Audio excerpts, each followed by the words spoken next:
Yanvarın 9-u artıq gəlib çatmışıq həftəmizin də sonuna. Heç şübhəsiz ki, o yorğunluq artıq hiss olunmağa başlayır, çünki günün sonudur və bizi dinləyənlər yolda siz də salamlayırıq. Evə artıq çatırsınız, yəqin sağ-salamat gedəsiniz. Bu ərəfələr biraz havada da müəyyən bir soyuqluq yaşanır. Diqqətli olmağınızdan məncə də fayda var və yorğunluqdan danışmışkən əslində bugün qadınlarımız diqqət mərkəzində olur. Çünki qadınlarımızda yorğunluq hissi, gəlin etiraf eləyək ki, adi halsızlıq hissi ilə bərabər olmur da, yəni paralel olmur, fiziki yüklə bağlı deyil.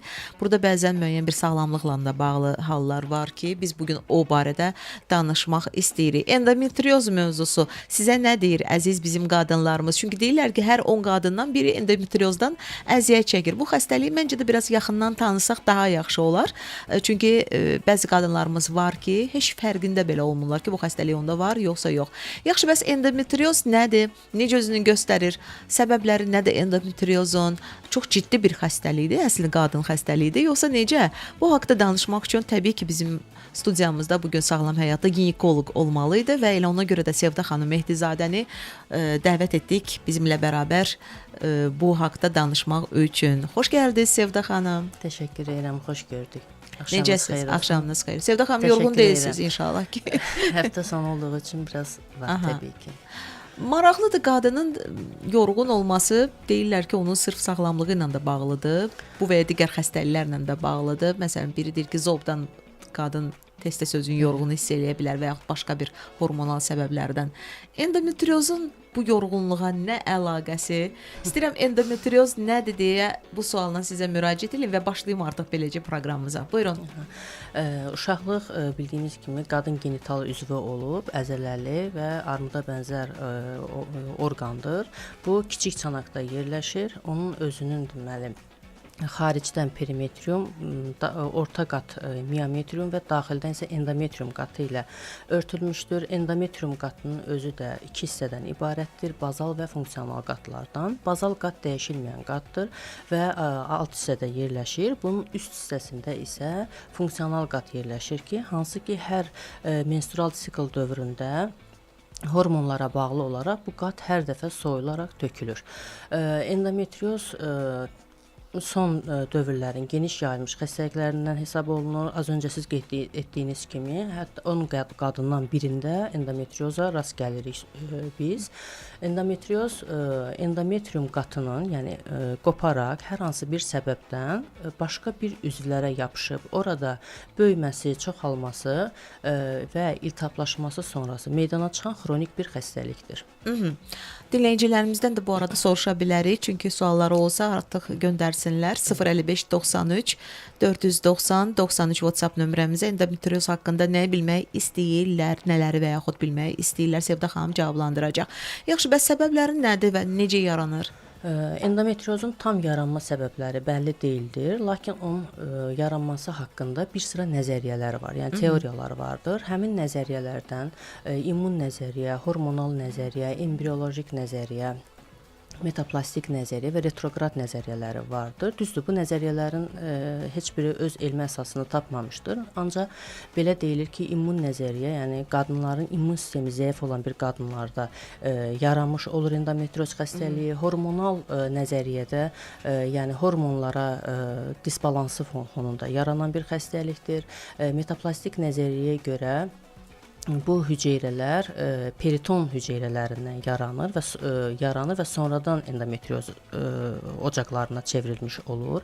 Embriolojik nəzəriyyədə isə deyilir ki, bunlar embrional inkişaf dövründən, yəni ana bətnində olanda artıq bu endometriozun təməli qoyulmuş olur və müəyyən zaman keçdikcə bu bir xəstəlik halına gəlib çıxır. Retrograd nəzəriyyə isə bir qədər özünü doğrultmuş bir nəzəriyyədir. Bu nəzəriyyəyə görə isə deyilir ki, menstruasiya zamanı axan qan, yəni o qanın bir hissəsi uşaqlıq yolundan xaricə doğru axır, bir hissəsi isə uşaqlığın borularından, qarın boşluğuna, yəni geriyə doğru axaraq, orada hematogen və ya limfogen yolla endometrium toxuması başqa bir orqanlara daşınır və orada inkişaf etməyə başlayır. belə deyək də, araşdıranda görürük ki, bu xəstəliyin bir ucu gedir çıxır, yəni irsi. Bəli.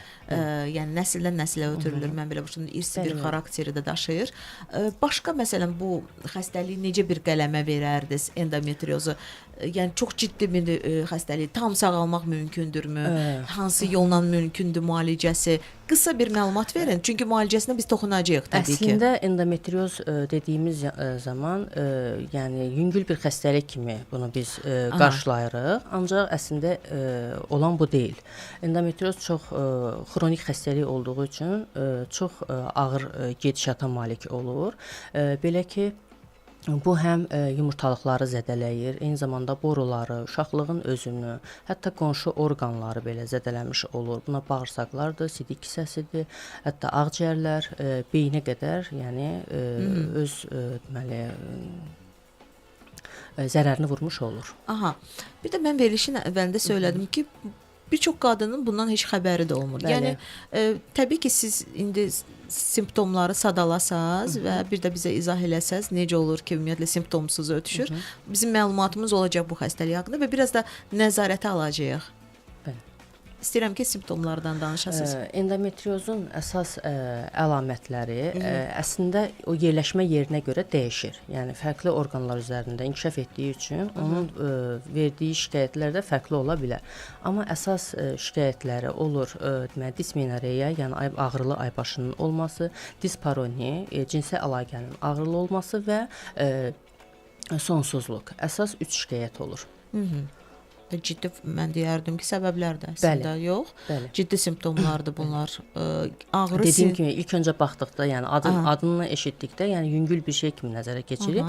Ancaq zaman keçdikcə bu öz yəni vurduğu zərərləri üzə çıxarır. Aha, bir də aydınlıq gətirək Sevdə xanım. Yəni bu ailə qurmayan qızlarımızda da, yəni gənc qızlarda da rast gəlinir. Yeni yetmələrdə, qız uşaqlarında, hətta menopoz dövründə olan qadınlarda belə rast gələ bilirik. Aha.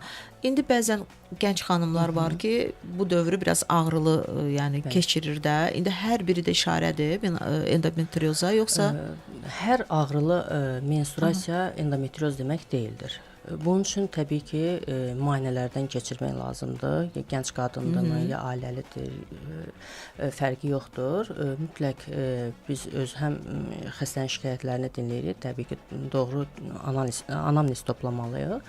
Ondan sonra lazım olan müayinələrdən keçiririk və ağrının səbəbini araşdırırıq. Yəni ailə qurmayan xanımlar da keçə bilərlər müayinə. Əlbəttə ki, ultrases müayinəsinə, MRT müayinəsi, müəyyən laborator analizlər var, onlardan keçiririk xəstəni.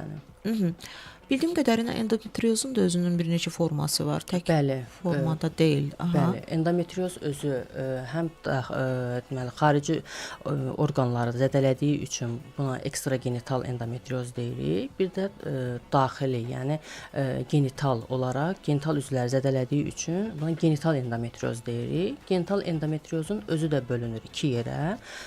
Buna deməli daxili endometrioz və xarici endometrioz daxildir. Daxili endometrioz zamanı uşaqlığın özünü, yəni özünün əzələ qatını zədələdiyi üçün buna biz daxili genital endometrioz deyirik. Yəni bunun adı adenomiyozdur. Var xarici genital. Bura yumurtalıqlardır, borular, uşaqlıq boynunun, uşaqlıq yoluna baxan hissəsidir, uşaqlıq yolu. Endometrioz isə xarici genital endometrioza daxil olunub. Bir də var ekstragenital endometrioz. Nədir bu ekstragenital endometrioz? Bağırsaqların zədələnməsi, sidik hissəsidir, ağciyərlər, qaraciyərə, beyinə, hətta gözün seleklik şişasına belə deməli yerləşmiş olur. Baxaq görə dinləyicilərimiz nə yazırlar bu mövzu ilə bağlı. Endometrioz haqqında nələri bilmək istəyirsiniz? 055 93 490 93-ə yazıb göndərə bilərsiniz və soruşur dinləyicimiz, salam, axşamınız xeyir olsun, maraqlı bir mövzudur, bilmək istəyərdik. Hansı yaş qruplarında daha çox bu xəstəliyə rast gəlinir? Endometrioz qeyd etdiyim kimi istənilən yaş dövründə rast gələ bilər. Yəni yeni yetməlik dövrüdür, süd vermə dövrüdür, menopoz dövründə rast gəlmir. Amma daha çox rast gəldiyimiz yaş aralığı 20-li 45 yaş arasıdır. Yəni reproduktiv yaş dönəmidir. Aha, belə gənc yaşda demək olar buna. Aydındır. Digər sual da var, Sevdə xanım, o suala da cavab verək. Bu xəstəliklə miomanın fərqi var? Hər ikisi estrogen hormonundan bəslənən bir xəstəlikdir. Fərqləri var, bəli.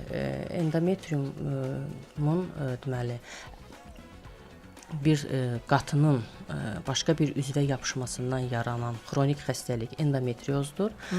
Bunun özünün kəskin bir sərhəddi yoxdur və bir xüsusi kapsula ilə əhatələnməmişdir. Ancaq mioma isə əzələ qatından inkişaf edən xoş xəstəli törəmədir. Bunun özünün kapsulası var və müəyyən bir sərhədlə sərhədlənmişdir. Danışdınız menstrual sikldan, dinləyicimizdən sual gəlib. Oxuyum o zaman. Endometrioz soruşur, menstrual sikla necə təsir edir? Ağrının olduğunu dediniz. Başqa nə kimi fəsadları ola bilər? Endometrioz Məsələn, ana olmaq kimi belə bir şans endometrioz zamanı itə bilərmi?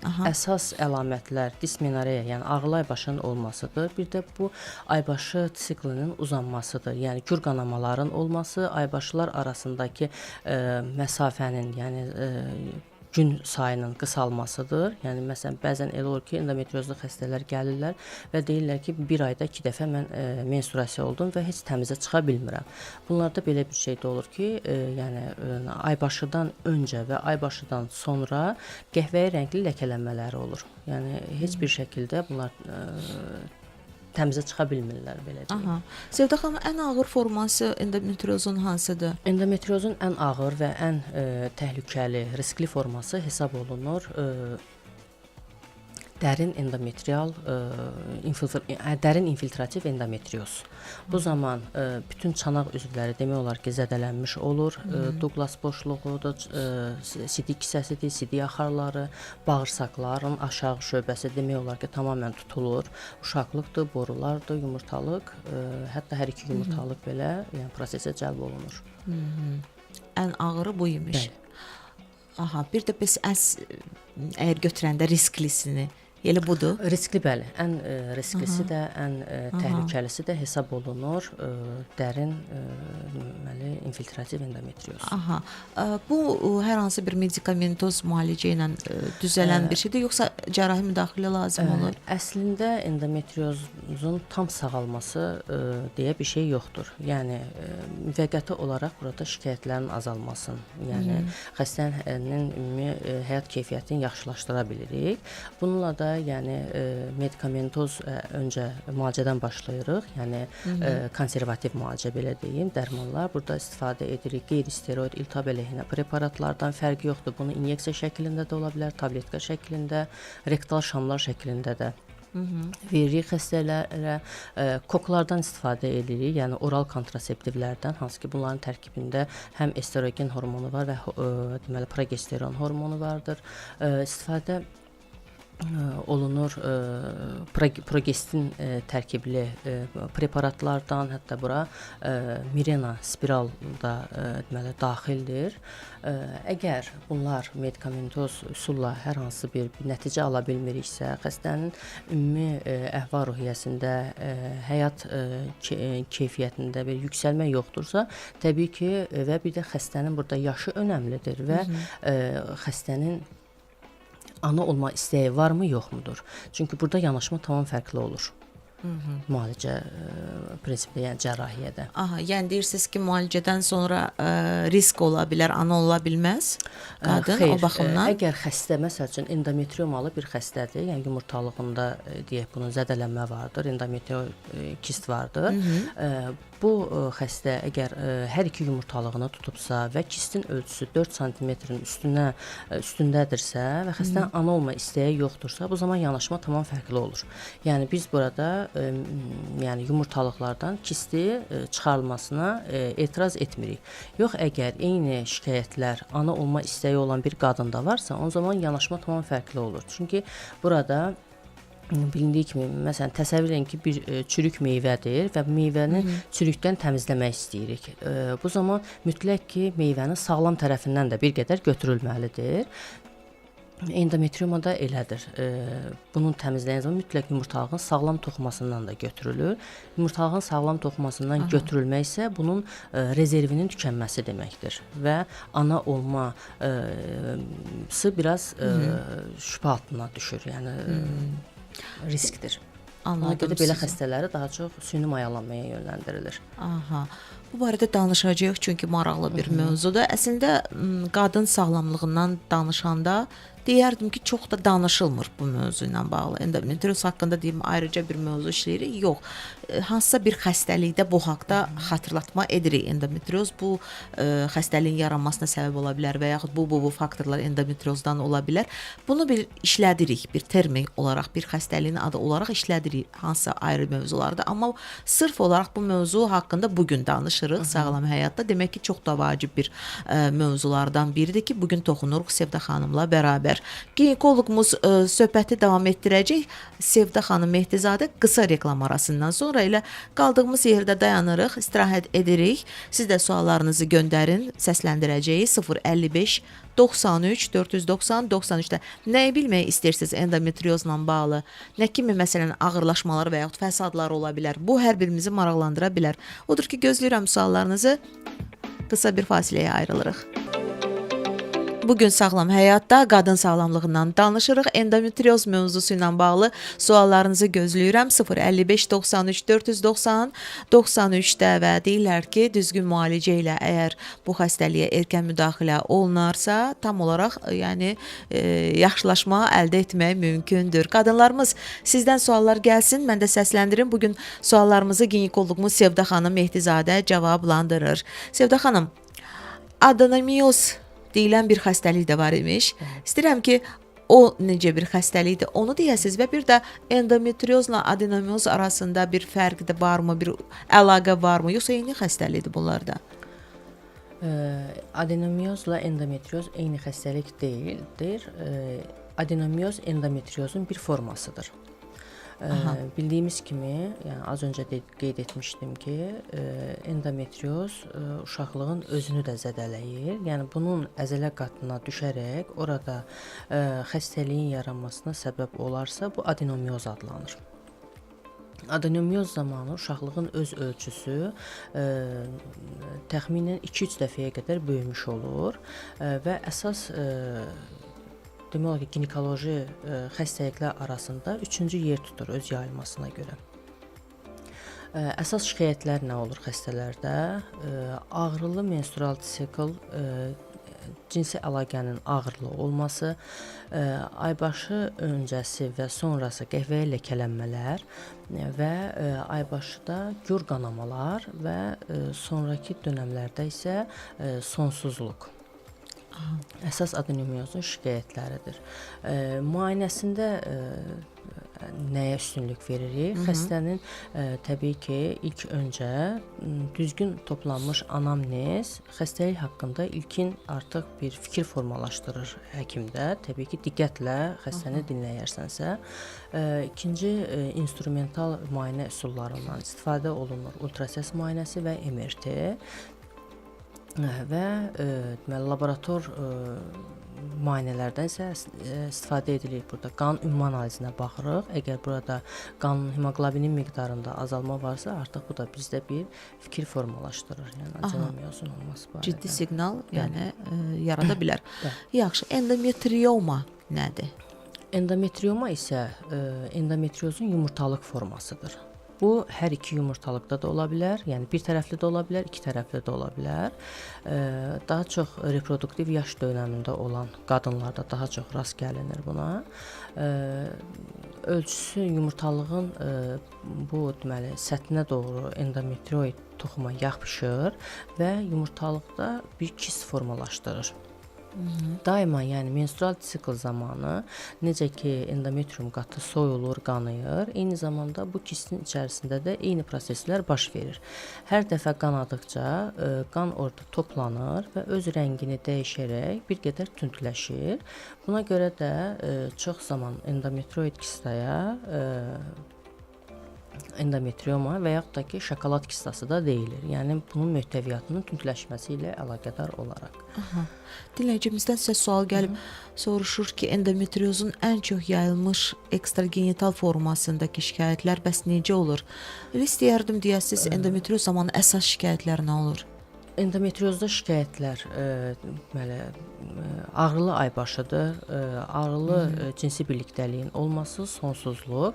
Əgər ekstragenital formanı soruşurlarsa, bu da deməli bağırsaq, daha çox bağırsaq və sidik hissəsində deməli olur endometrioz. Bu zaman sidik ağrılı sidik ifrazının olması, tez-tez azad sidiyə getmələr, sidikdə qanın görülməsi müşahidə olunur. Əgər bağırsağı zədələnmiş olarsa, bu zaman qəbizlikdir, meteorizm olur, ishal, defekasiya aktının pozulması, ağrılı defekasiya aktı və nəcisdə qanın görülməsi. Əsas şikayətlərdir ekstragenital formanın. Yaxşı, siz biraz əvvəl menopauza dövrü ilə də bağlı müəyyən bir qeyd etdiniz məqamları. İstəyərdim elə onun üzərində biraz danışaq, çünki endometrioz menopauza dövründə necə təzahür edir? Bu sual bir çox qadını da maraqlandırır. Endometriozun əslində yaşla bir artıq əlaqəsi yoxdur. Demək olar ki, istənilən yaş dövründə bunu biz rast gəlirik.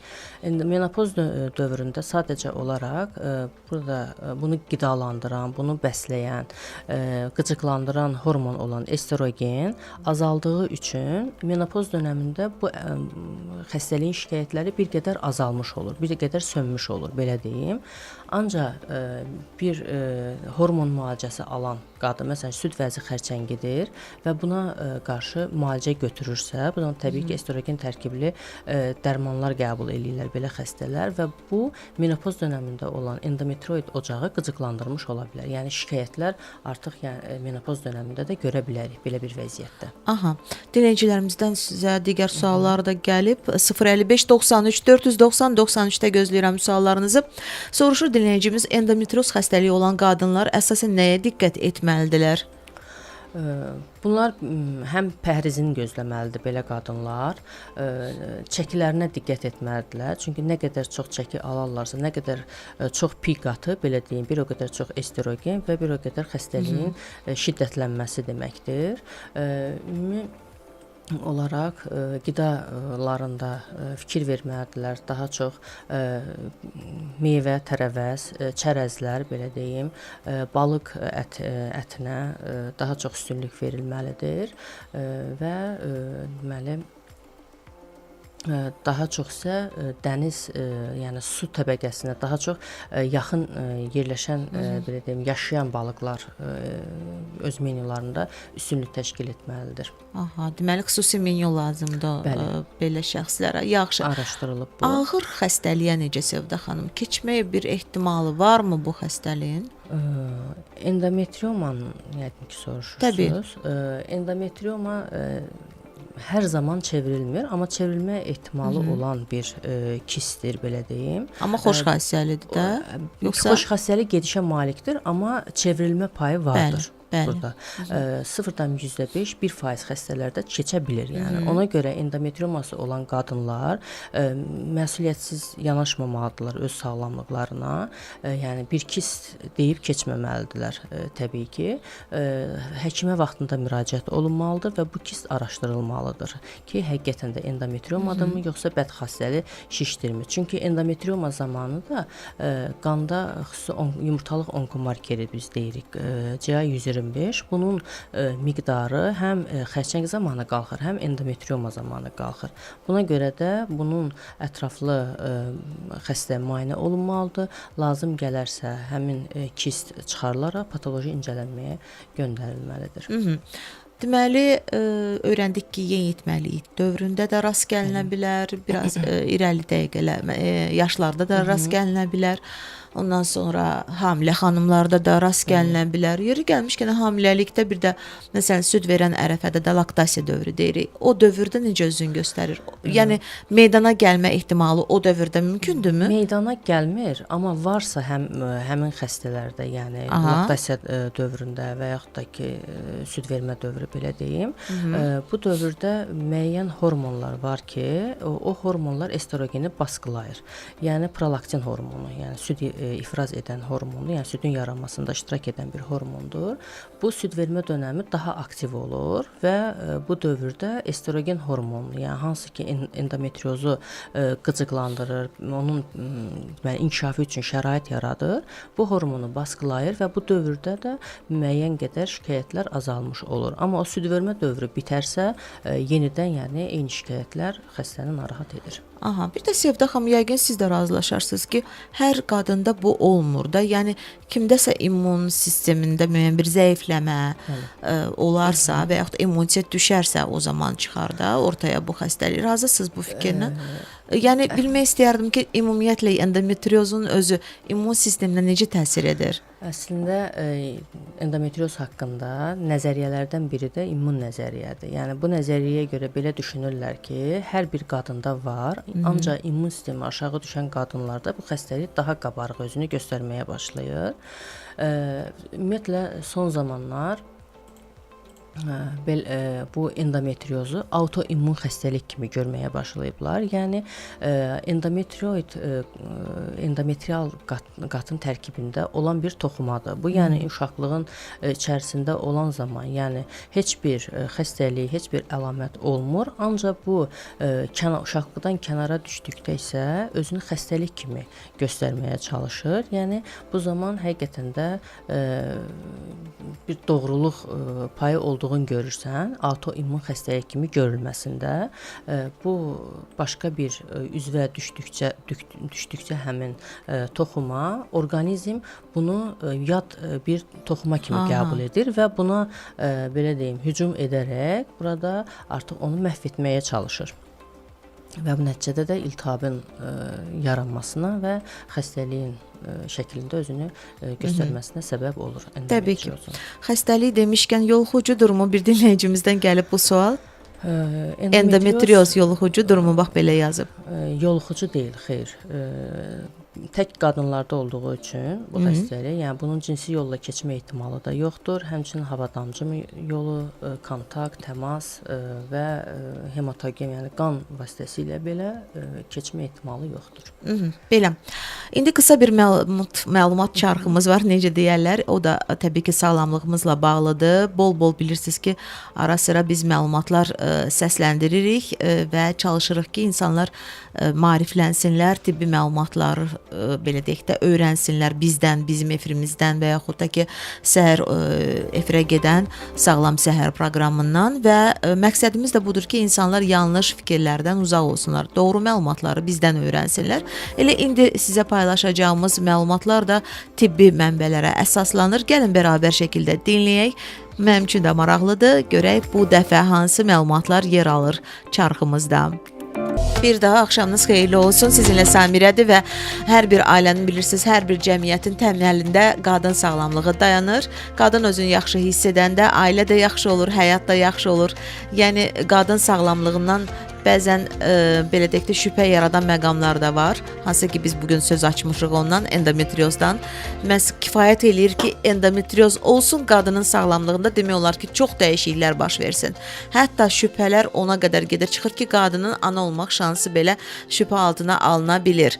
Bəs biz necə xilas eləyə bilərik? Bu zaman qadınlarımızı bu xəstəlikdən necə azad ola bilərlər? Ağrılar əgər varsa, o ağrıları hansı üsullarla azaltmaq mümkündür? Ginekoloqumuz var studiyamızda Sağlam Həyatda, Sevda xanım Mehdizadə və sizin suallarınızı bu saatda da gözləyirik. 055 93 490 93-də. Sevda xanım, deməli endometriozla bağlı çoxlu suallar gəlib. Mən indi hər birini hissə-hissə oxuyacağam. İstəyəcəm ki, onlara çox qısa cavab verəsiniz, çünki mənim özümdə suallarım var. Məsələn, dinləyicimiz soruşur ki, endometriozlu xəstələrdə doğumun daha çox hansı cərrahi yolla, yoxsa digər təbii növü ilə yəni olmasına üstünlük verilir? Doğum özü idarə etməsi üçün burada hər iki tərəfin, yəni həm ananın, həm dölün sağlığı təbii ki birinci qiymətləndirilməlidir. Təbii ki, həm ananın, həm dölün sağlamlığı yerindədirsə, yəni bunların həyatı üçün bir təhlükə yoxdursa, təbii ki, normal doğuşa daha çox üstünlük verilməlidir. Endometriozlu xəstələrdə isə daha çox üstünlük verilməlidir normal doğuma. Çünki endometriozun daha çox sevdiyi, yəni inkişaf üçün sevdiyi yerlərindən biri də skar xəttidir. Yəni əməliyyat zamanı qoyulan tikişin, yəni yeri, yəni daha çox da sevdiyi nahiyələrdən biri də bu tikiş xəttidir. Yəni orada daha çox deməli inkişaf edirlər. Aha, ucadan danışaq biraz Sevda xanım. Aha, deməli bir sual gəlib. Endometriozlu qadınlar idmanla məşğul ola bilərlərmi? İdmanla məşğul ola bilərlər təbii ki, ancaq qadını yoracaq bir idman növləri olmamalıdır. Burada yəni daha çox məşğul ola bilərlər pilateslə, yoga ilə, yüngül məsələn kiçik addımlarla 45-50 dəqiqə yürüyüş edə bilərlər və təbii ki üzgüçülük həm qan dövranının yaxşılaşdırılmasına səbəb olur ki, bu da iltihabın azalmasına, eyni zamanda ağrının azalmasına köməklik göstərir. Bu kimi suallar olacaq, amma biz tədricən yavaş-yavaş keçid alsaq müalicəyə və yaxud cərrahi müdaxiləyə daha düzgün olar və istəyirəm ki, siz deyəsiniz, hansı zamanlarda, hansı vaxtlarda cərrahi müdaxilə mütləqdir, vacibdir.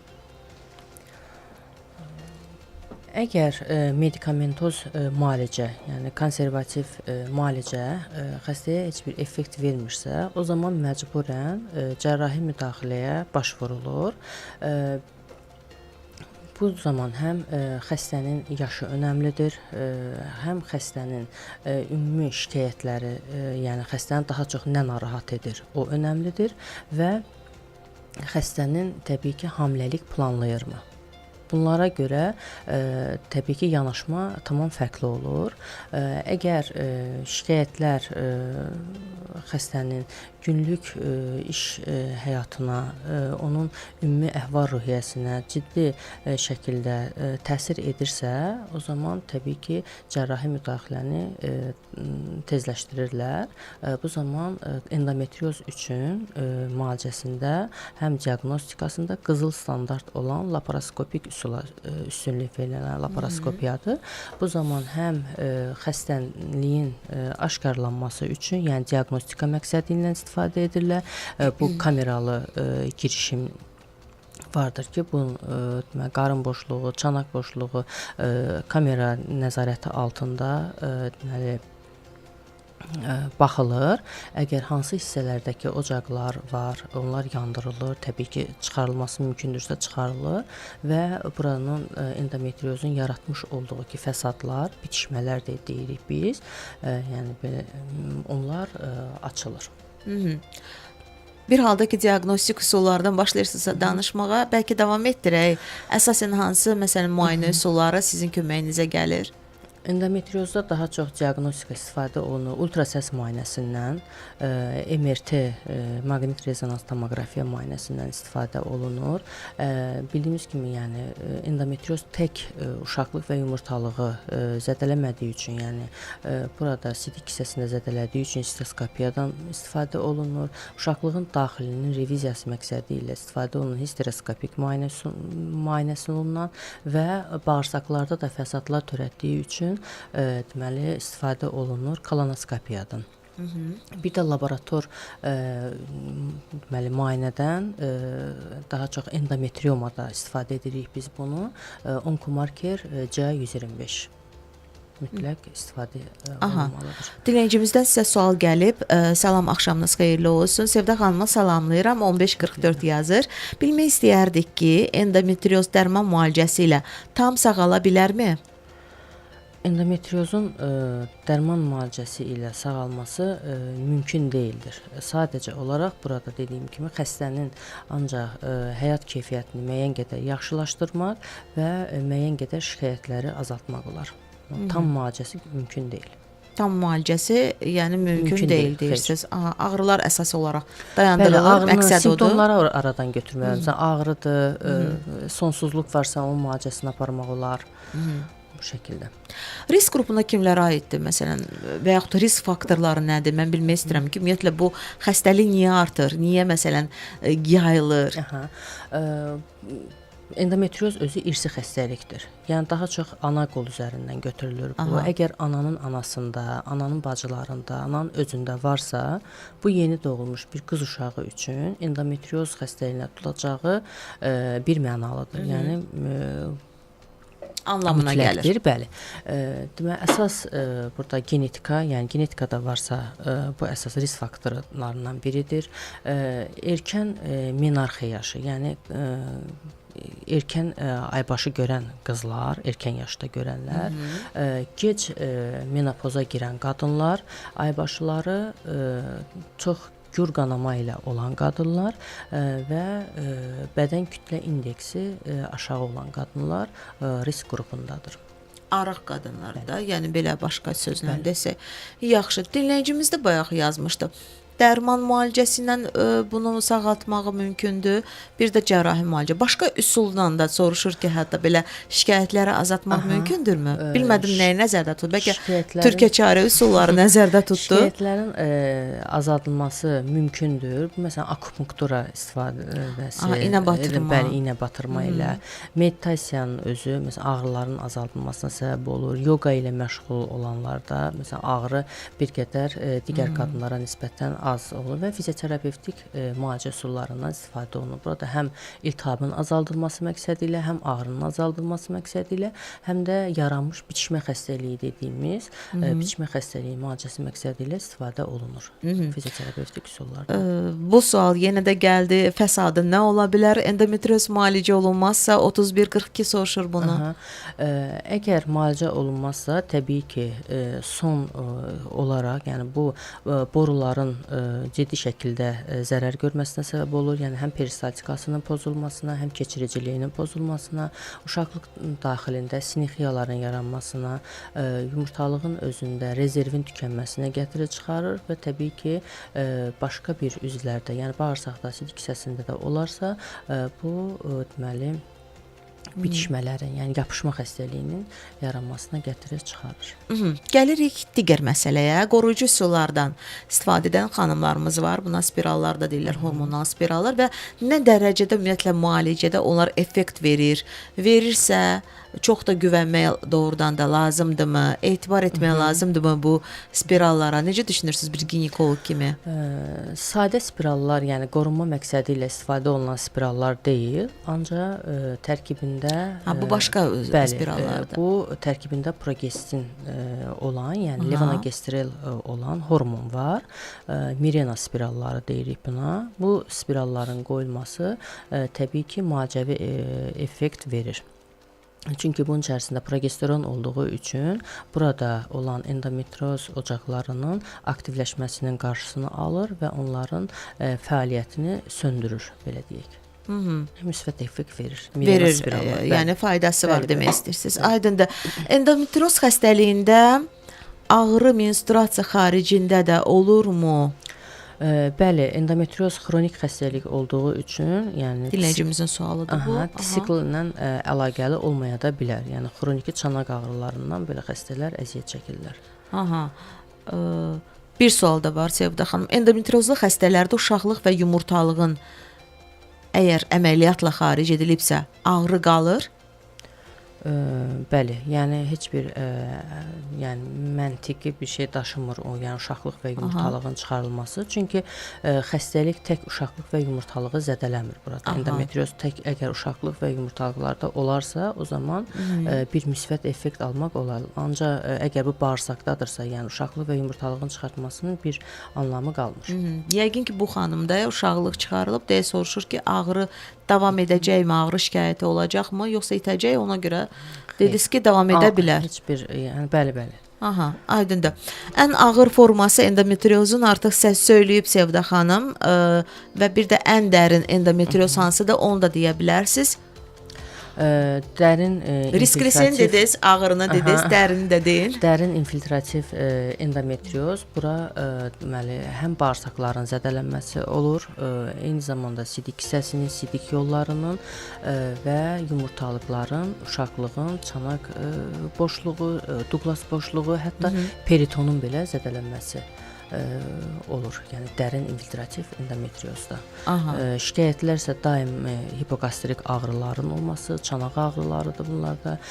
Bağırsaq peristaltikası zamanı şiddətli ağrılar olur, defekasiya aktının pozulması, sidik ifrazının pozulması, hətta sidikdə və deməli nəcisdə qanın görülməsi kimi şikayətlər olur. Aydındır. Sevda xanım, məsələn praktikanızda yaşanıbmı? Məsələn endometriozu əməliyyatla belə deyək götürmüsüz, müalicə etmisiniz də, belə deyək çıxarmısınız. Yenidən də təkrarlana bilər. Endometrioz təkrarlana bilir. Yəni o demək deyil ki, burdan olur. Bəli, ocaq götürüldü və yaxud da ki, o eksiziya olundu, yandırıldı, təkrarlanmayacaq deyə bir şey yoxdur. Nüks verə bilir. Yəni təkrardan yarana bilir. Nə etməyi məsləhət görürsüz ki, məsələn nəyə diqqət etsinlər ki, yaranmasın? Endometriozun xüsusi belə bir şey yoxdur ki, yəni xüsusi ona diqqət edəcək xanımlar və bu yəni yenidən yaranmayacaq. Mümkünsüzdür. Yox, deyirsiniz təkrarlana bilər. Təkrarlana bilir, bəli. Təkrarlana bilir, yəni yenidən yaranma ehtimalı var. Bəli. Məsələn, əgər yumurtalıqda endometrioma, yəni endometrioid kist varsa, bu nə zamansa olubsa qadında, məsələn, olub belə praktikada, yəni xəstələr müraciət ediblər. Hətta deyir ki, məsələn, 3 ay bundan öncə əməliyyat olunmuşam, yəni endometrioid kist də olub məndə, götürüblər. Təkrar xəstə müraciət edir. 3 ay sonra görürsən ki, yenidən eyni yerdə, eyni yumurtalığında təkrar yaranıb kist. Hər dəfədə belə çıxır əməliyyatla götürülməlidir bunlar. Yəni qadın əməliyyata getməlidir. Necə? Əgər xəstənin şikayətləri şiddətlidirsə, xəstənin ümumi gündəlik, yəni həyat üçün bir təhlükəsi yaradırsa, xəstə ana olmaq istəyirsə, ki, təbii ki, bu yolu ancaq cərrahi müdaxilədən keçəcək. Aydındır. Düzdür, dərman ümumiyyətlə konservativ müalicənin effekti olur, amma çox az olur demək istəyirsiniz. Simptomları azaldır müəyyən qədər, xəstənin şikayətini azaldır. Yəni belə tam müalicə deyil, xeyr. Dayandıran kimi yenidən də yəni eyni şikayətlərlə xəstə müraciət edir. Bax belə bunu nəzərə almaq lazımdır məncə də. Qısa bir aramız olacaq. Sevda xanımla danışacağıq. Çünki endometriozla bağlı bir neçə sual da var ki, o cavabını gözləyir hal-hazırda. Reklamları səsləndirək. Reklamlardan sonra dönək. Ondan sonra təbii ki, əgər müalicə ilə bağlı məqamlar varsa, biz bir daha səsləndirəcəyik, narahat olmayın. Davam edirik və bugün mövzumuz endometrioz haqqındadır və qonağımız var studiyamızda Sevda xanım.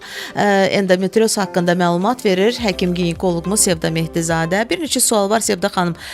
Dinləyicilərimizdən də gəlmişdi. Həm də maraqlı sual olduğuna görə istəyirəm ki, onu səsləndirəsiniz. Heç belə deyək də olurmu ki, simptomsuz ötüşür endometrioz? Olur belə xəstələr, hansı ki onlarda endometrioz var, ancaq heç bir simptomu yoxdur və bunlar təsadüfi müayinə nəticəsində aşkarlanırlar. Yəni xəstəlik var, amma xəstənin bundan xəbəri yoxdur. Onda belə çıxır, bu daha təhlükəli ola bilər də, yox? Təhlükəli, əgər xəstəyə bir şikayət vermirsə, yəni bir o qədər də təhlükəsinin olduğunu düşünmürəm. Yaxşı. Xoşbəxt o xəstələrə. Bir də məsələn endometrioz zamanı əgər endometrioz yaranıbsa, vitamindir və yaxud da ki, müəyyən bir mineral çatışmazlığına da düşünə bilərikmi şərait yaranır, münbit bir şərait yaranır bu zaman? Bəli, müəyyən qrup vitaminlər və mineral maddələr vardır ki, onların orqanizmində çatışmazlığı bu xəstəliyin gedişatının daha da ağırlaşmasına səbəb olduğu aşkar olunmuşdur. Yəni müəyyən olunub belə bir fakt və bunlara aid deməli omega 3-dür, D vitaminidir, C və E vitaminləridir, B qrup vitaminlər bunlara misal ola bilər ki, endometriozlu xəstələrə bunların kənardan verilməsi, yəni məsələn D vitamini verilməsi ağrının azaldılmasına, fertilliyin artmasına səbəb olmuşdur. C və E vitaminləri bunlar antioksidant olduğu üçün iltihabın azalmasına səbəb olublar. Var B qrup vitaminlər, bunlar həm metabolizmin yaxşılaşdırılır, həm də hormonal disbalansın qaydaya salınmasına səbəb olublar. Omega 3 də burada deməli yaranan çapıq toxumaları ki var, onların deməli regenerasiyasının qarşısını alır, yəni regenerasiyasına səbəb olur. Və mənim üçün maraqlıdır ki, endometrioz haqqında biz nəyi səhv bilirik? Yəni Məsələn, dinləyicilər düşünə bilər ki, endometrioz heç vaxt sağalmayan bir xəstəlikdir. Yəni bu kimi hansı mifləri eşitmisiniz indiyə nə qədər ginekoloq kimi? Endometrioz Ki əslində biz onu səhv düşünməliyik. Endometrioz əslində sağalmayan bir xəstəlikdir. Yəni nə qədər ki qadın həyatdadır, yaşayır və ömür boyu onunla davam edəcək bir xəstəlik. O dövrə qədər ki, təbii ki, qadın menopoza girəcək və bunu orqanizmdə təbii bəsləyən qadınlıq hormonu estrogen çəkilənə kimi o yanlışdır ki, məsələn düşünürlər ki, endometriozlu xəstə heç vaxt ana ola bilməz. Bu yanlış fikirdir. Yəni bu barədə sizə tez-tez sual verirlər. Bəli, təbii ki, endometriozu olan xəstə də ana da ola bilər, uşaq da dünyaya gətirə bilər sağlam şəkildə. Yetər ki, xəstəlik erkən tapılsın və xəstə zamanında həkimə müraciət etsin, müalicəsi düzgün aparılsın. Belə. Daha bir çarxımız səslənəcək. Sevda xanım, bu məlumatlar da təbii ki, maarifləndirici xarakter daşıyır. Gəlin səsləndirək dinləyicilərimiz üçün bu çarxı və görək hansı məlumatlar yer alır sıradakı çarxımızda və sonra davam edəcəyik. Daha bir sağlam həyatın sonuna gəlib yaxınlaşırıq, amma bir neçə sual var. İstəyirəm ki, Sevda xanıma o suallarla da bağlı müraciət edək və yekunlaşdıraq. Həftə sonudur və yəqin ki, istirahət haqqında da artıq planlar qurursunuz. Sevda xanım Mehdizadə, belə bir sual gəlib sizə. Necə ki, bayaq biz miflərlə bağlı danışdıq. Soruşur dinləyicimiz ki, yalnız reproduktiv dövrdə yaşayan qadınlarda olur bu xəstəlik? Reproduktiv yaş dövründə daha çox rast gəlirik. Yəni 20-45 yaş aralığında daha soruşur çox yalnız. Xeyr, yəni yeniyetməlik dövründə də rast gələ bilərik. Az öncə dediyim kimi, menopoz dövründə də biz bu xəstəliyə rast gələ bilərik. Daha çox rast gəldiyimiz yaş dövrü reproduktiv yaş dövrü. Çünki bu dövr doğurganlıq bir dövrüdür qadının. Hormonlarının daha aktiv bir dövrü olduğu üçün bu dövrdə daha çox rast gəlinir. Sizcə bundan sonra qadınlarımız daha diqqətli olacaqlar? Ümid Bu edirəm. xəstəliyə qarşı. Ümid edirəm. Əgər bu şikayətlərdən söylədiyim, az öncə sadaladığımız şikayətlərdən hər hansısa birinin və yaxud da bir neçəsinin özlərində əgər görürlərsə, erkən olaraq, yəni düzgün mütəxəssisə müraciət etmələri lazımdır və təbii ki, nə qədər ki erkən diaqnoz qoyular və o qədər də erkən müalicəsi aparıla bilər xəstəliyə. Bir dinləyicimizdən sual gəlmişdi. Hansı faktorlar əsas olaraq götürülür? Faktorlar burada daha çox təsir eləyən ki, hansı ki endometriozun yaranmasına səbəb olur. Bu daha çox olunan abortlar, uşaqlığa olunan müdaxilələr, uşaqlıq daxili vasitələrin istifadəsi, diaqnostik qaşınmalar, immun sisteminin zəif olması, bunlar deməli və hətta uşaqlıqda aparılan böyük və ya kiçik həcmli əməliyyatlar, buna keysəriyyə kəsiyi də daxildir ki, aparılan əməliyyatlar endometriozun yaranması üçün bir faktordur. Belə bir vəziyyətdə, indi siz tez-tez qarşılaşırsınız da həmin qadınlarla, belə bir vəziyyətdə olan xanımlar adətən özlərini necə hiss edirlər? Psixoloji nöqteyi nəzərindən demək istəyirəm. Psixoloji olaraq daha depressiv olurlar. Onların həyat eşqləri sönmüş olur. Çünki bunlarda ağrı bir tərəfdən, digər tərəfdən həyat keyfiyyətini aşağı salır da, elə həyat keyfiyyətini aşağı salır. Ona görə də belə xəstələrə, məsələn, meditasiyanın özüdür, yoqadır. Bunlar daha yaxşı təsir etmiş olur. Hətta belə xəstələrin bir çoxunu, yəni ginekoloji müalicə ilə yanaşı, həm də bir psixoterapevtlə məsləhətləşməsi, onun bir tövsiyəsini alması da məsləhət görülür. Belə. Bugünkü proqramımızın da gəldik, çatdıq sonuna. Bəli, ağrılar da var idi bu söhbətimizdə. Daha çox toxunduğumuz məqamların içərisində ən çox da Sevda xanım deyərdim ki, onu vurğuladı. Şiddətli ağrıların olması. Yəqin ki, eləməz bu ağrılar gətirir sizin qəbulunuza həmin Bəli, ağrılar əsas narahat edən ağrıların olması və xronik bir ağrıların, yəni heç sakitləşməyən bir ağrılar. Bəli. Elə bir xəstəlikdir ki, dediyimiz kimi həyat keyfiyyətimizə, həyatımıza birbaşa olaraq təsir göstərir. Deyərdim ki, həftə sonuna yaxınlaşdığımız bu müddətlər ərzində də çalışaq ki, daha diqqətli olaq səhhətimizə, daha diqqətlə yanaşaq. Çünki Sevda xanım dediklərinin arasında belə bir fikir də var idi ki, simptomsuz özünü göstərən bir xəstəlikdir. Tam olaraq heç də hər zaman simptomla, əlamətlərlə, işarələrlə gəlmir bu xəstəlik və ona görə də mən istəyirəm ki, maksimum diqqətli olasınız sağlamlığınıza, vaxt ayırasınız əziz dinləyicilərimiz. Hələ bu istirahətimizə yaxınlaşdığımız bir gündə, yəni işıqlandırılsa bu mövzu. Çox sağ olun, minnətdarım gəldiyinizə görə. Sizə də xoş istirahətlər arzulayıram. Dəvətiniz üçün çox Sağ olun.